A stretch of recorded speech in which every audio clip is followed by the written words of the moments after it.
अस्सलाम वालेकुम dear students.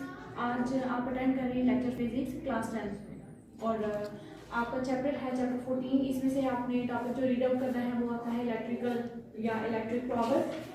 इसमें इलेक्ट्रिक पावर में आपने बेसिक चीज़ ये देखनी है कि कोई भी आप इलेक्ट्रिक सर्किट जब ड्रॉ करते हैं या कोई भी सर्किट के अंदर सारे कंपोनेंट्स लगाते हैं, आप वो कंपोनेंट्स आ सकते हैं रेजिस्टर, कैपेसिटर, ठीक है। इसके अलावा बैटरी अप्लाई कर सकते हैं। इसके अलावा भी बाकी कई कंपोनेंट्स हैं जो आप अटैच कर सकते हैं इनसाइड अ सर्किट, ठीक है।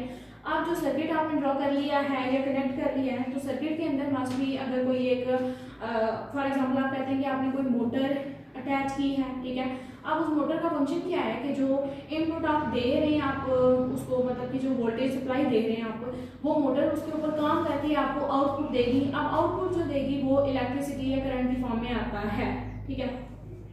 अब इलेक्ट्रिक पावर को अगर आप देखें तो इसकी प्रॉपर डेफिनेशन में आएगा कि it is the amount of energy supplied by the electric current in a unit time, ठीक है। आप कहते हैं कि आपने इनपुट जब दिया है किसी भी सर्किट को, तो इनपुट जब दे चुकेंगे तो आफ्टर सम इंटरवल, ठीक है, इंटरवल के बाद वो जो इनपुट है वो आपको आउटपुट की फॉर्म में रिजल्ट मिलता है, ठीक है।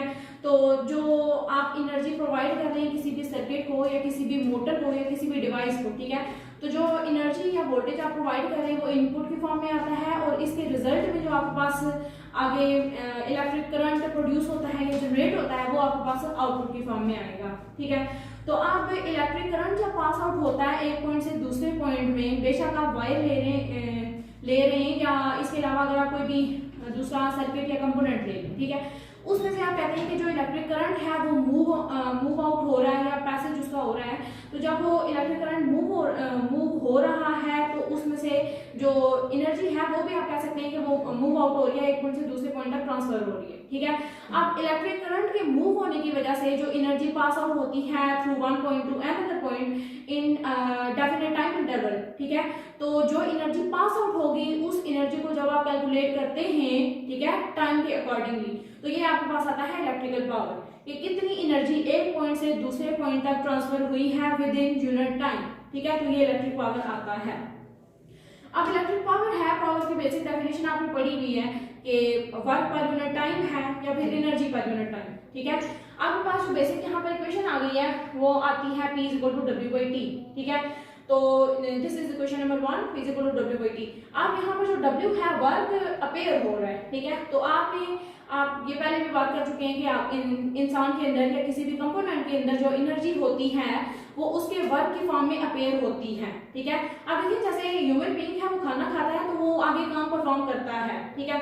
उसके अंदर मतलब ज्यादा एनर्जी होगी तो वो ज्यादा काम परफॉर्म करेगा, तो मतलब कि उसके अंदर जो एनर्जी है इनसाइड उसके, ठीक है, वो एनर्जी वर्क की फॉर्म में अपेयर हो रही है, ठीक है। तो इस इक्वेशन में भी जो आपके पास वर्क आ रहा है W की फॉर्म में, उसको आप रिप्लेस कर सकते हैं एनर्जी के साथ कि ये एनर्जी पर यूनिट टाइम है, ठीक है। तो जब एनर्जी पर यूनिट टाइम को आप कैलकुलेट करेंगे तो ये आपको इलेक्ट्रिक पावर की फॉर्म में रिजल्ट देता है, ठीक है। जनरल इक्वेशन आपने यहाँ पर यूज कर लिया P = W/T, ठीक है।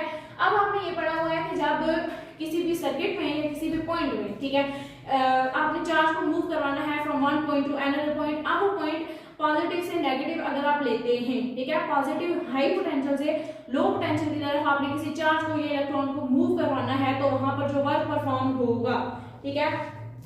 यहाँ पर आप कह रहे हैं कि आपने इस तरह की दो प्लेट्स अप्लाई की हुई हैं, ठीक है, इसका जो पोटेंशियल है वो हाई है, इसका पोटेंशियल लो है। यहाँ पर आपने किसी भी एक इलेक्ट्रॉन को मूव करवाना है एक पोटेंशियल से दूसरे पोटेंशियल की प्लेट तक, ठीक है। तो अब ये जो चार्ज है ये चार्ज आपके पास आ जाता है Q की फॉर्म में, ठीक है। जो आप इसको पोटेंशियल या फिर वोल्टेज देंगे वो वोल्टेज आती है V की फॉर्म में, ठीक है, पोटेंशियल आता है। और इसके अलावा जो तीसरी चीज है वो आप देखेंगे कि वर्क कितना परफॉर्म होगा, ठीक है, व्हाइल मूविंग दिस चार्ज और electron from high potential to low potential, ठीक है। तो ये तीनों चीजें इसमें इन्वॉल्व हो रही है, तो तीनों चीजों को इन्वॉल्व करके आपने इक्वेशन यहाँ से जनरेट कर लिया है W = Q × V। अब यहाँ पर जो W है वो वर्क की फॉर्म में अपेयर हो रहा है और जो Q है वो यहाँ पर चार्ज की वैल्यू आपके पास आएगी और जो V है वो पोटेंशियल है या फिर वोल्टेज है जो आप प्रोवाइड करवाते हैं उस चार्ज को ताकि वो चार्ज हाई पोटेंशियल से लो पोटेंशियल की तरफ मूव करे, ठीक है। अब ये क्वेश्चन आपके पास आ गई है, तो आपने कहा है कि जो वर्क है वो एनर्जी की फॉर्म में अपेयर होता है, ठीक है। तो यहाँ पर आप बेसिकली एनर्जी को भी इन्वॉल्व कर सकते हैं। ये जो वर्क है इसे आप एनर्जी कंसीडर कर सकते हैं, ठीक है, क्योंकि किसी भी ऑब्जेक्ट की जो इंटरनल एनर्जी है वो उसके वर्क की फॉर्म में अपेयर होगी, ठीक है।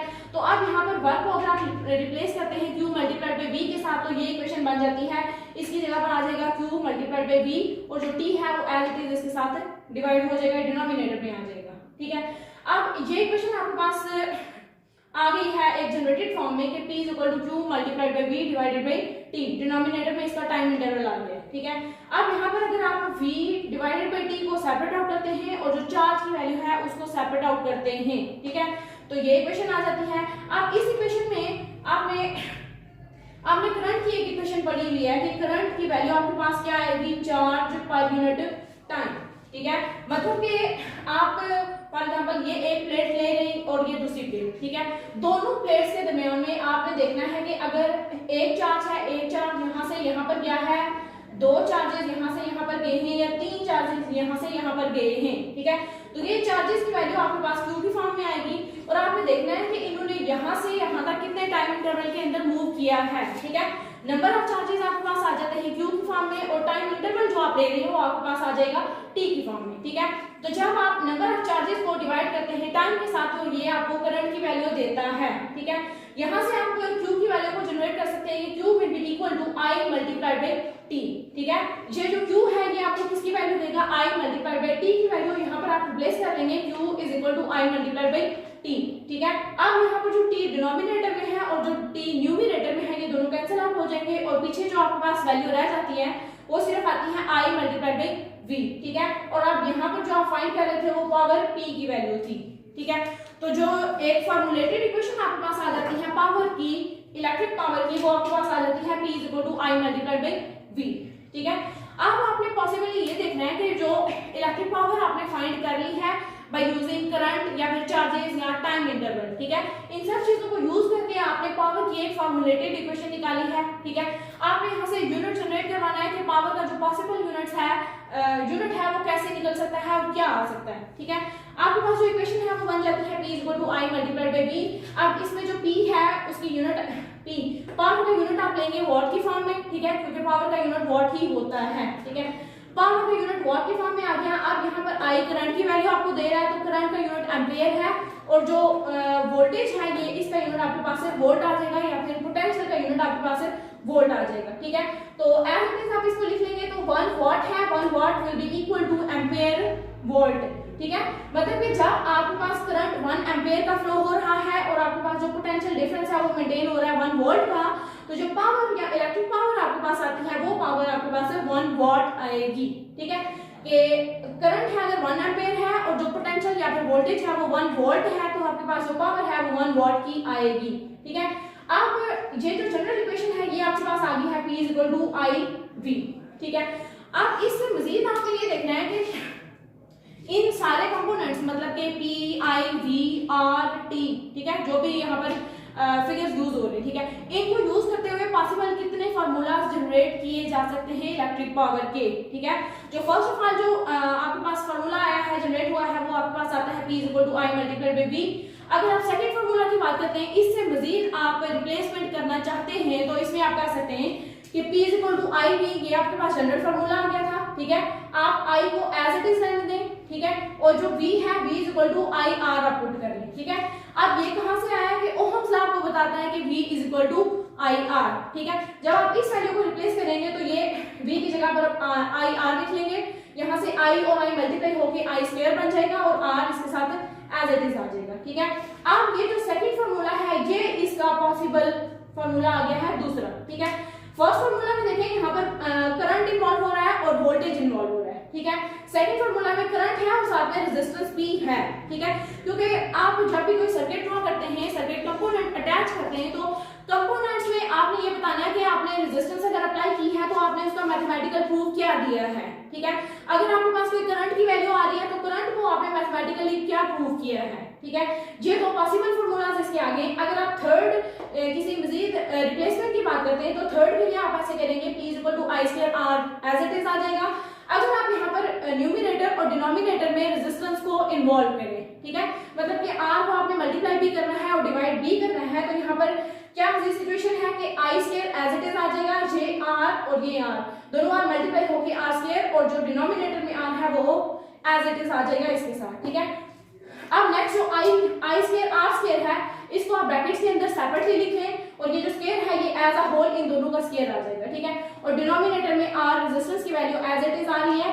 अब वहां पर दोबारा से ओहम्स लॉ अप्लाई होता है कि ओहम लॉ आपको बताता है कि V equal to I R, ठीक है। अब वहां पर आपने जब रिप्लेस करना है V equal to I R को, तो जो आई आर है वो इक्वल आ जाएगा V के, और जो थर्ड पॉसिबल फार्मूला आपके पास बनता है वो आ जाएगा P equal to V square over R की फॉर्म में, ठीक है।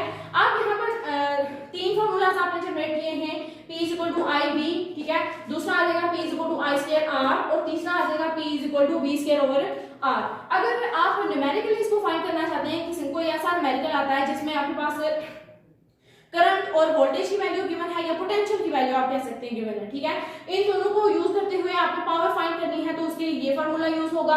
अगर कोई ऐसा न्यूमेरिकल या ऐसी वैल्यूज आती है जिसमें आपके पास करंट और रेजिस्टेंस गिवन है, ठीक है, इन दोनों चीजों को यूज करते हुए आपने जो पावर फाइंड करनी है उसके लिए सेकंड फार्मूला यूज होगा।